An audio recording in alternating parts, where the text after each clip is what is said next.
Kayamkulam MLA പ്രതിഭയ്ക്കെതിരായ അധിക്ഷേപ പരാമർശത്തിൽ തെരഞ്ഞെടുപ്പ് commission പരാതി നൽകി ജനാധിപത്യ മഹിളാ അസോസിയേഷൻ. തെരഞ്ഞെടുപ്പ് പെരുമാറ്റച്ചട്ടങ്ങളുടെ ലംഘനമാണ് ലീഗ് നേതാവ് ഇർഷാദ് നടത്തിയതെന്ന് പരാതിയിൽ പറയുന്നു. ഇർഷാദിനെതിരെ നടപടി വേണമെന്നും പരാതിയിൽ പറയുന്നുണ്ട്. അതേസമയം അധിക്ഷേപ പരാമർശം അങ്ങേയറ്റം പ്രതിഷേധാർഹമാണെന്ന് CPM സംസ്ഥാന സെക്രട്ടേറിയറ്റ്. തെരഞ്ഞെടുപ്പ് പ്രചാരണം സ്ത്രീകളെ അധിക്ഷേപിക്കുന്നതിനുള്ള വേദിയാക്കി UDF മാറ്റുകയാണെന്നും CPM പ്രസ്താവനയിൽ പറഞ്ഞു. അർജുൻ രാജൻ നൽകും വിവരങ്ങൾ. അർജുൻ, ജനാധിപത്യ മഹിളാ അസോസിയേഷൻ പരാതിയുടെ ഉള്ളടക്കം എന്താണ്? CPM ഇതിനോട് എങ്ങനെയാണ് പ്രതികരിക്കുന്നത്?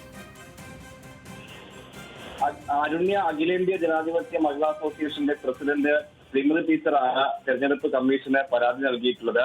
മാതൃകാ പെരുമാറ്റച്ചട്ടത്തിന്റെ ഗുരുതരമായിട്ടുള്ള ലംഘനമാണ് UDFന്റെ അവിടുത്തെ കൺവീനറായിട്ടുള്ള ഇർഷാദ് നടത്തിയതെന്നുള്ളതാണ് ഈ പരാതിയിലെ പ്രധാനപ്പെട്ട ഉള്ളടക്കം. മാതൃകാ പെരുമാറ്റച്ചട്ടത്തിന്റെ ലംഘനം ഇയാൾ നടത്തി. ജനപ്രാതിനിധ്യ നിയമത്തിലെ സെക്ഷൻ 123(3) പ്രകാരം ഇതൊരു കുറ്റമാണ്.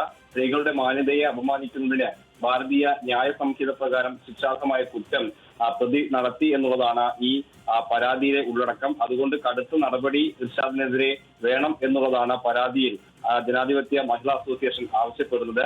ഇർഷാദിനെ ഇത്തരം പരാമർശങ്ങൾ നടത്തുന്നതിന് വിട്ടുനിൽക്കാൻ നിർദ്ദേശം നൽകണമെന്ന് തെരഞ്ഞെടുപ്പ് കമ്മീഷനോട് ആവശ്യപ്പെടുന്നു. കുറ്റത്തിന്റെ ഗൗരവം കണക്കിലെടുത്ത് ഇയാൾക്ക് പൊതുപരിപാടികളിൽ പ്രസംഗിക്കാനോ അത്തരത്തിലുള്ള പ്രചാരണ പരിപാടികൾ നടത്തുന്നതിനോ നിരോധനം ഏർപ്പെടുത്തണമെന്ന് അഖിലേന്ത്യാ അസോസിയേഷൻ മഹിളാ അസോസിയേഷൻ ആവശ്യപ്പെടുന്നുണ്ട്. ഒപ്പം ഭാരതീയ ന്യായ സംഹിതയിലെ വകുപ്പുകൾ പ്രകാരം FIR രജിസ്റ്റർ ചെയ്യാൻ പോലീസിന് നിർദ്ദേശം നൽകണമെന്നും ഇപ്പോൾ ഈ അസോസിയേഷൻ വനിതാ മഹിളാ അസോസിയേഷൻ തെരഞ്ഞെടുപ്പ് കമ്മീഷനോട് ആവശ്യപ്പെട്ടിരിക്കുകയാണ്. അതിനോടൊപ്പം തന്നെ CPM-ഉം ഈ അധിക്ഷേപ പരാമർശത്തെ അപലപിച്ചുകൊണ്ട് രംഗത്തെത്തിയിട്ടുണ്ട്. തെരഞ്ഞെടുപ്പ് പ്രചാരണം സ്ത്രീകളെ അധിക്ഷേപിക്കുന്നതിനുള്ള വേദിയാക്കി UDF മാറ്റുന്നുവെന്നാണ് CPM സംസ്ഥാന സെക്രട്ടേറിയറ്റ് പുറത്തിറക്കിയ പ്രസ്താവനയിൽ പറയുന്നത്.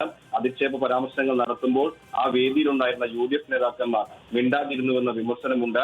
UDF പിന്തുടരുന്ന സ്ത്രീവിരുദ്ധ നിലപാടിന്റെ തുടർച്ചയാണ് ഇതെന്നും ഇത് അങ്ങേയറ്റം അപലപനീയമാണെന്നും CPM പുറത്തിറക്കിയ പ്രസ്താവനയിലും വിമർശിക്കുന്നു.